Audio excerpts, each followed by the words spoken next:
First contact in crisis. The massive crystalline vessel materialized at the edge of Earth's solar system, its translucent hull pulsing with failing quantum shields. Inside the ship's command center, High Chancellor Lyra of the Nixian Alliance watched through multispectral sensors as their pursuer continued its relentless advance across the galaxy. The Stellar Devourer, as her people had named it, consumed everything in its path: stars, planets, and even the fabric of space-time itself. Analysis complete, High Chancellor reported First Observer Kex, his bioluminescent patterns flickering with barely contained fear. This system contains a Class 3 civilization on the third planet. Preliminary scans indicate they've barely achieved spaceflight capabilities. Lyra's crystalline form dimmed with disappointment. They had hoped to find allies with technology advanced enough to help combat the Devourer. Instead, they had found yet another primitive world that would need evacuation before the cosmic horror reached it. The Nixian Alliance had already witnessed the destruction of 37 star systems, each one stripped of energy and reduced to absolute zero. High Chancellor, Kex's voice took on an unusual tone. You need to see these readings. The holographic display shifted, showing detailed scans of Earth. Lyra's crystalline structure vibrated with surprise as she processed the data. The planet was a death world by any reasonable standard. Extreme temperature variations, powerful storms, constant tectonic activity, and thousands of potentially lethal organisms. Yet somehow, intelligent life had not only survived but thrived there. Impossible, she whispered. No species could evolve under such conditions. That's not all, Kex continued. Look at their response to environmental disasters. The display showed humans rushing into burning buildings to save others, diving into raging floods for rescues, and rebuilding entire cities after devastating storms. Where any rational species would abandon dangerous areas, these humans seemed to dig in deeper, adapting and overcoming instead of retreating. They're insane, muttered Defense Coordinator Ven, his crystalline edges sharp with disapproval. No wonder they're still primitive. They waste resources fighting their own planet instead of advancing properly. But Lyra saw something different in the data. These humans didn't just survive catastrophe. They learned from it, adapted to it, and emerged stronger. In their brief history of spaceflight, they had already survived countless near disasters through improvisation and sheer determination. A warning alarm shattered her contemplation. The Stellar Devourer had increased its pace, its cosmic tendrils reaching further across space with each passing moment. They had perhaps days before it reached this system. Open communications with Earth, Lyra commanded. Chancellor, Ven protested. The contact protocols no longer matter. Lyra cut him off. Not with the Devourer approaching. These humans, she paused, her form glowing with sudden hope. They understand something we've forgotten in our ages of technological advancement. They understand how to face impossible odds. The communication array powered up, broadcasting on all frequencies Earth might detect. In multiple human languages, translated by their most advanced AI, Lyra sent humanity their first alien message. People of Earth, we are the Nixian Alliance. We come seeking aid against a threat that devours entire star systems. Your world lies in its path. We have witnessed your strength, your resilience, your unwavering spirit in the face of disaster. We do not offer advanced technology or great riches. We can only offer the truth. Without help, your world will die, as countless others have already. We need warriors who understand sacrifice, minds that think beyond convention, and spirits that don't break under impossible odds. We need you. In orbit around Earth, military satellites detected the message first. Within hours, emergency meetings convened in every major capital. But it was in an underground facility beneath the Rocky Mountains where humanity's response would be decided. General Sarah Chen stood before the United Earth Defense Council, her expression grave as she presented the Nixian data. The threat is real, she concluded. Their scans show this stellar devourer consuming entire systems. At its current pace, it reaches Earth in 5 days. And what exactly do these aliens expect us to do? Demanded Counselor Rodriguez. They admit we're technologically primitive compared to them. How could we possibly help? Chen's lips curved into a slight smile. They expect us to do what humanity does best, Counselor. The impossible. She brought up images of Earth's history. The countless times humanity had faced extinction and survived, the disasters they'd overcome, the challenges they'd turned into opportunities. The Nixians evolved in perfect conditions. Their technology advanced without the constant threats we faced. But that's exactly why they need us. They think in straight lines, in logical progressions. We think in whatever way gets the job done. The council chamber fell silent as the implications sank in. Humanity's first contact with alien life wasn't a peaceful exchange of knowledge or a hostile invasion. It was a desperate plea for help from beings who had recognized something in humanity that they themselves had lost: the ability to face the impossible without flinching. Admiral James Harper, the highest-ranking military officer present, finally spoke. The Nixians are right about one thing. If this devourer reaches Earth, we all die anyway. At least this way, we die fighting. He stood, his decision made. I say we show these aliens exactly what humanity can do. One by one, the council members voted. Within hours, Earth's response was ready. Chen composed it herself, keeping it characteristically human, direct and defiant. Nixian Alliance, message received. Earth stands ready. Send tactical data. We fight together. As the message transmitted across space, Chen couldn't help but smile at the irony. Humanity had always looked to the stars, wondering if first contact would bring enlightenment or destruction. Instead, it had brought something entirely unexpected: the chance to save not just Earth, but countless alien civilizations. The age of humanity was about to begin, not with a whimper, but with humanity's favorite response to impossible odds, a defiant roar of challenge. Operation Starfall. The bridge of the UES defiant hummed with tension as Captain Maya Patel watched the holographic display showing the stellar devourers advance. The massive cosmic entity resembled a writhing mass of dark energy tendrils, each one capable of stripping a planet bare of energy. Beside her, Nixian science officer Teller's crystalline form pulsed with anxiety as they registered the readings. The entity's energy absorption rate has increased by 27%, Teller reported. At this rate, it will reach the Proxima Centauri system within 12 hours. Maya nodded, her dark eyes never leaving the display. The Defiant, Earth's first faster-than-light capable warship, had been retrofitted with Nixian technology in record time. What should have taken years of testing had been compressed into days by necessity. The ship now represented humanity's best chance at survival, assuming their crazy plan worked. "Status of the quantum payload?" she asked. "Armed and ready," responded Commander Jack Chen, her weapons officer. "Though I still think we're insane for trying this." Maya allowed herself a small smile. "Insanity is humanity's specialty, Commander. The Nixians chose us precisely because we think differently." She turned to Tellar. "Your people would never have considered this approach, would they?" The alien's crystalline form flickered with what Maya had learned was their equivalent of a head shake, to intentionally create a quantum singularity as bait. "No, the risks are incalculable." "That's because you are still thinking like an advanced civilization," Maya replied. "Sometimes the most primitive solution is the best one. We're not trying to outsmart the devourer. We're setting a trap, like our ancestors did when hunting much larger prey." The plan was audacious in its simplicity. The combined human-Nixian fleet would create a massive quantum singularity, similar to an artificial black hole, as bait for the devourer. When it moved to consume the energy, they would collapse the singularity in a way that would theoretically disrupt the entity's energy absorption patterns.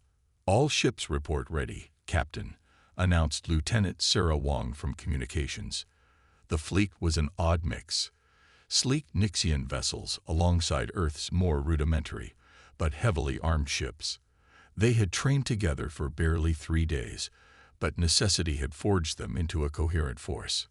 Very well. Maya stood, addressing her crew, and through the quantum comm network, the entire fleet. This is Operation Starfall. We face an enemy that has devoured worlds and extinguished entire civilizations. It thinks it's invincible because it's never encountered anything it couldn't consume. Today, we prove it wrong. Today, we show the galaxy that humanity doesn't just survive. We protect others. All ships, battle stations. The fleet moved into position, forming a complex three-dimensional pattern that the Nixians had calculated would maximize the Singularity's stability. The Defiant took point position, its hybrid engines pulsing with combined human and alien technology. Singularity generators online, Jack reported, beginning quantum fold sequence. Space itself seemed to bend as the fleet's combined power created something that shouldn't exist. A controlled quantum singularity, its energy signature deliberately tuned to attract the Devourer's attention. The cosmic horror responded immediately, its dark tendrils shifting course toward the artificial feast. Entity approaching at increased velocity, Tel-Ar announced, their crystalline form vibrating with both fear and excitement. Energy absorption patterns changing. It's taking the bait. Maya watched as the Devourer's massive form approached the singularity. Timing would be critical. Too early, and the trap would fail. Too late, and they'd lose their one chance at victory. All ships hold position, she commanded. Wait for my mark. The Devourer reached out, its tendrils wrapping around the singularity. Energy readings spiked off the charts as it began to feed. Maya could feel her ship vibrating as reality itself warped around them.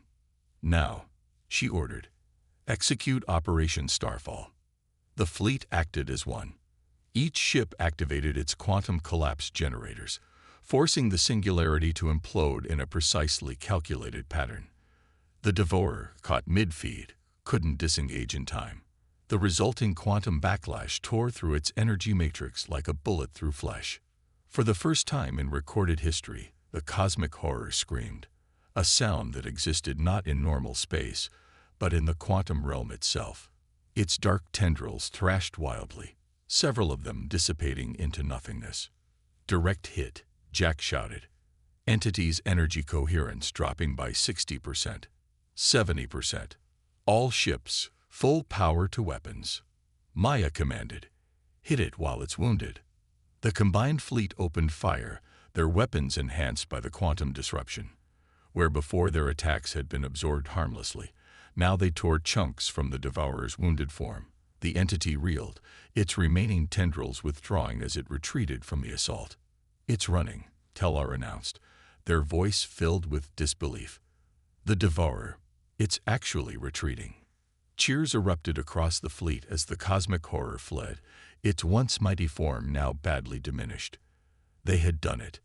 Humanity's first major space battle had ended in victory not just for Earth, but for countless civilizations. Maya allowed herself to breathe finally, but she knew this was just the beginning.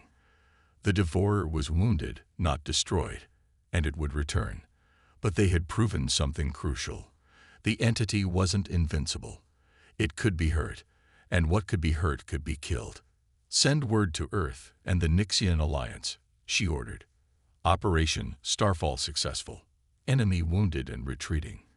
Request permission to pursue and finish the job. As the messages were sent, Maya looked around her bridge. Humans and aliens working together, their differences forgotten in the face of a common threat.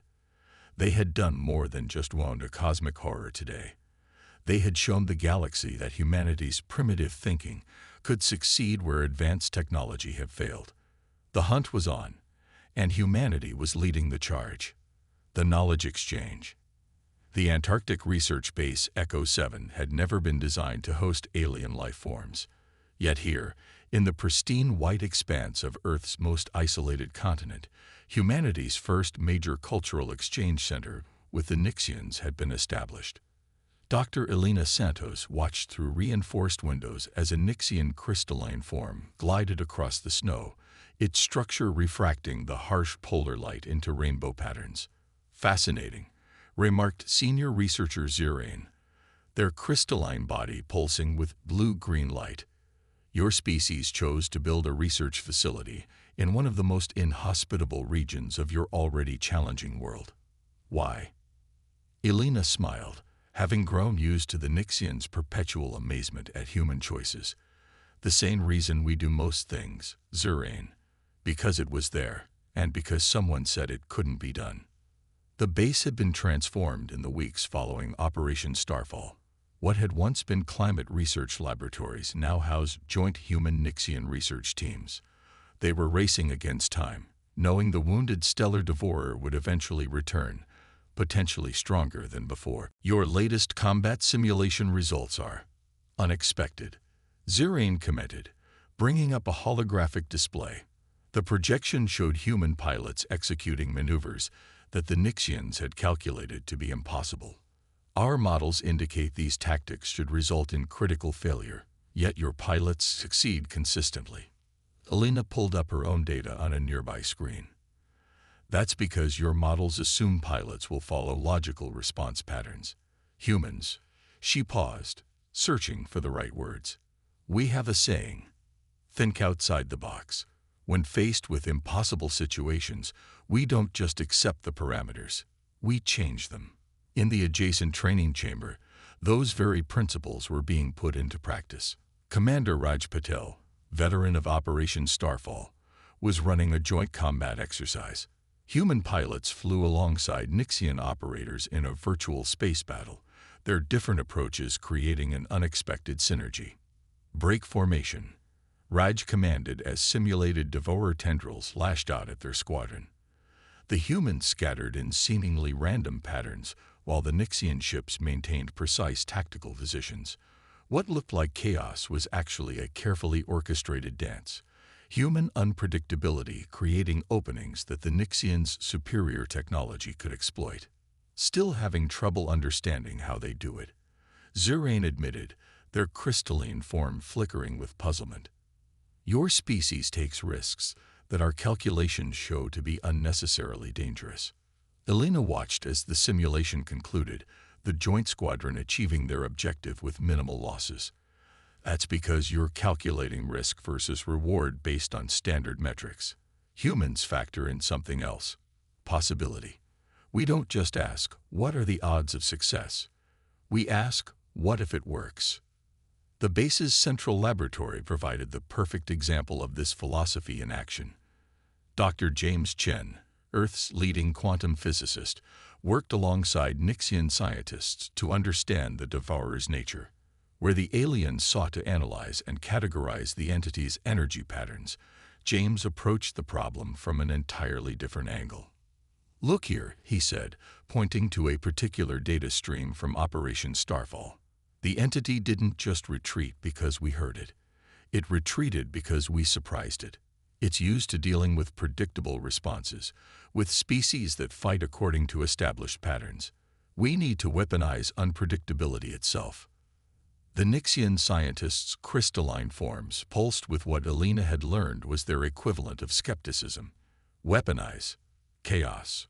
One of them asked, the concept clearly challenging their orderly nature. Exactly, James grinned. The devourer adapts to patterns, right? So let's give it something it can't adapt to. Pure, calculated randomness. In the weeks since the first battle, this unlikely collaboration had produced remarkable results. Nixian technology, refined over millennia, was being reimagined through the lens of human innovation. What the aliens saw as primitive solutions often proved to be exactly what was needed against an enemy that had evolved to counter advanced technology. Elena led Zirain to the base's newest addition, the Quantum Chaos Laboratory. Here, human instinct for unconventional solutions merged with Nixian precision engineering. The room hummed with energy as researchers worked to develop weapons that didn't just harness power, but unpredictability itself. "Your species continues to surprise us," Zirain observed, watching a test where human-designed random quantum fluctuations disrupted a simulated devourer tendril. "We thought we were teaching you our advanced technology. Instead, you're teaching us to think differently." "That's the real exchange happening here," Alina replied. "You're showing us how to refine our chaos, and we're showing you how to embrace it. The Devourer doesn't just face our combined technology now, it faces our combined perspective." As if to emphasize her point, an alarm sounded from the long-range detection array. The Devourer had been spotted, moving through a distant system. But this time, they were ready. The wounded cosmic horror wouldn't face the same tactics that had hurt it before. Instead, it would encounter something new. The ordered chaos of human inspiration merged with Nixian precision. "All research teams to stations," Alina announced over the base's comm system. "Operation Chaos Storm is now active. Let's show this entity what happens when humanity's creativity meets Nixian technology." As the base erupted into coordinated activity, Alina caught Zirain's crystalline form pulsing with what she now recognized as excitement. The Nixians had sought help from Earth expecting to find primitive allies. Instead, they had found partners who could teach them something they had forgotten in their ages of advancement. Sometimes the best solutions aren't the most elegant ones. The next phase of the war was about to begin, and this time, they would fight it together, combining the best of both their worlds. Breaking point.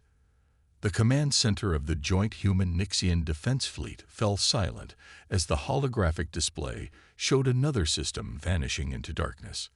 The stellar Devourer had returned, and it had evolved. Where once it moved as a single entity, now it split into multiple tendrils, each capable of operating independently. Their previous tactics were proving useless against this new threat. Admiral Sarah Chen stood at the center of the command platform, her face illuminated by the harsh red emergency lights. Beside her, High Chancellor Lyra's crystalline form had dimmed to an almost ghostly translucence, a sign of deep distress among her kind. "Titan base is gone," reported Captain Maya Patil through the quantum comm. The entity, it didn't just absorb the energy this time. It consumed the quantum barriers like they weren't even there. "We've lost contact with all research teams." Sarah's fingers dug into the tactical display's metal rim. Titan Base had been their most advanced research facility, where the best minds of both species worked to develop new weapons against the Devourer. Its loss wasn't just strategic, it was personal. "Show me the attack pattern analysis," she commanded. The holographic display shifted, revealing the entity's new behavior. What had once been predictable energy absorption had become something far more sinister. The Devourer wasn't just feeding anymore. It was learning, adapting, evolving. "It's using our own tactics against us," Lyra observed, her crystalline structure vibrating with realization. "The unpredictability we introduced, it's incorporated it into its own nature." The implications hit Sarah like a physical blow. Their greatest advantage, humanity's chaotic innovation combined with Nixian precision, had become their greatest vulnerability. The entity had taken their lesson in unpredictability and twisted it into something horrifying. "All remaining research bases, initiate Protocol Omega," Sarah ordered. "Wipe all data cores. We can't risk the entity absorbing any more of our tactical information." She turned to the fleet communications officer. "Get me a secure channel to Earth Command and the Nixian High Council. They need to know what we're facing." But before the order could be carried out, new alerts flooded the command center. The Devourer had changed course abruptly, its massive form splitting into dozens of smaller tendrils, each one headed toward a different target: research bases, defense installations, population centers. "It's not just attacking randomly anymore," Dr. James Chen's voice cut through the chaos as he burst into the command center, his tablet displaying complex quantum calculations. "Look at the pattern. It's specifically targeting our command and control infrastructure. It's developed actual strategy." Sarah watched in horror as the tactical display showed the entity's tendrils moving with terrible purpose. Everything they had tried, every innovation they had developed, had only served to make their enemy stronger. The combined fleet moved to intercept, but their weapons, even the chaos-based ones, barely seemed to register against the evolved horror. "Fall back to secondary positions," Sarah ordered, but even as she spoke, she knew it wouldn't be enough. The Devourer had learned to counter their defenses, predict their retreats, and adapt to their chaos. They were watching everything they had built crumble before an enemy they had inadvertently helped create. In the midst of the devastation, a junior officer's voice cut through the despair. "Admiral, look at this." On a secondary display, readings from a damaged sensor array near Titan showed something unexpected. For a fraction of a second, when one of the entity's tendrils had passed through a failed quantum containment field, its energy pattern had flickered. James rushed to the display, his eyes widening as he analyzed the data. This is it.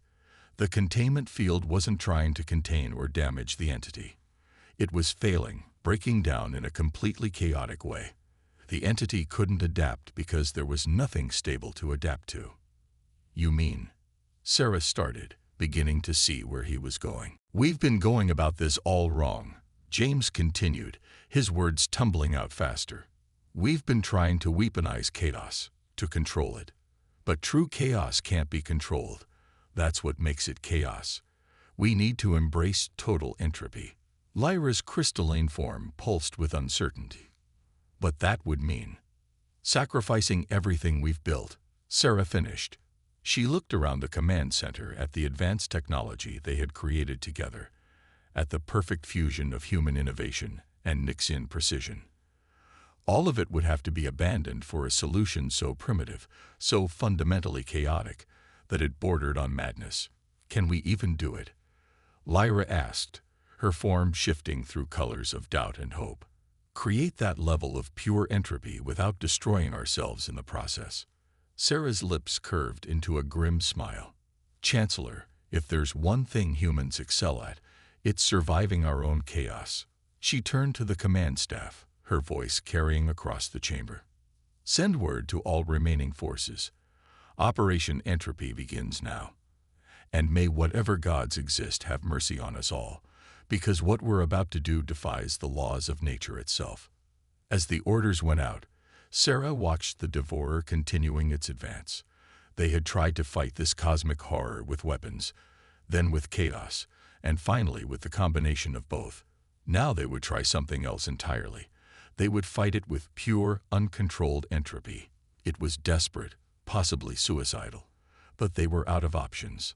The breaking point had come, but it hadn't broken them. Instead, it had shown them the way forward. Sometimes, when faced with an overwhelming enemy, the only solution was to tear down everything you thought you knew and start again from scratch. The final battle was approaching, and it would be unlike anything either species had ever attempted before. Humanity's gambit. The void between stars shimmered with unnatural light as the remains of the joint human-Nixian fleet prepared for their final stand. Admiral Sarah Chen stood on the bridge of the UES Defiant, watching as engineering teams stripped away the advanced technology they had worked so hard to create. Around her ship, the same scene played out across the fleet. Nixian vessels deliberately degrading their quantum systems, human ships powering down to their most basic functions. "Final preparations are complete," reported Dr. James Chen, his usual lab coat replaced with a tactical vest. "Every ship in the fleet has been reduced to minimal operational capacity. We're as primitive as we can get while still maintaining life support and propulsion." "The entity approaches," High Chancellor Lyra announced, her crystalline form pulsing with nervous energy. Multiple tendrils, all displaying advanced energy signatures. "It's still evolving." Sarah nodded, her expression grim but determined. "Good. Let it come with all its power, all its adaptation, all its stolen knowledge. This time, we're not going to fight fire with fire. We're going to fight it with nothing." Operation Entropy was perhaps the most insane strategy ever conceived by either species, They had stripped away their advanced weapons, their quantum shields, their chaos-based technologies. Everything the Devourer had learned to counter or absorb was gone. What remained was something so basic, so fundamentally primitive, that it defied all logical combat doctrine. "All ships, confirm positions," Sarah commanded. The fleet had arranged itself in a seemingly random pattern, but like everything about their plan, the chaos was deliberate. Each vessel was positioned to take advantage of natural gravitational fields, solar winds, and spatial anomalies. Forces so basic that they predated civilization itself. The stellar Devourer appeared at the edge of their sensor range, its form now a writhing mass of intelligent tendrils. Each one moved with purpose, displaying the tactical knowledge it had absorbed from countless battles. As it approached, its tendrils began to shift, preparing to counter the advanced weapons and strategies it expected to face. "Now," Sarah ordered. Across the fleet, crews initiated what they had come to call the Great Shutdown. Ships that had once hummed with quantum energy fell silent. Weapons systems powered down. Shield generators went dark. Even communication systems were reduced to basic radio waves. Technology so ancient it was practically invisible to the entity's advanced senses. The Devourer paused, its tendrils twisting in what almost seemed like confusion. It probed the fleet with energy pulses, seeking the complex patterns it had learned to counter. But there were no patterns to find. Each ship was operating independently, running on minimal power, moving according to the most basic laws of physics. "It's working," James announced, watching the entity's readings. "It's trying to adapt, but there's nothing to adapt to. We're too primitive to register as a threat, but too widespread to ignore." Sarah allowed herself a small smile. Launched the probes. From every ship in the fleet, small unmanned probes launched.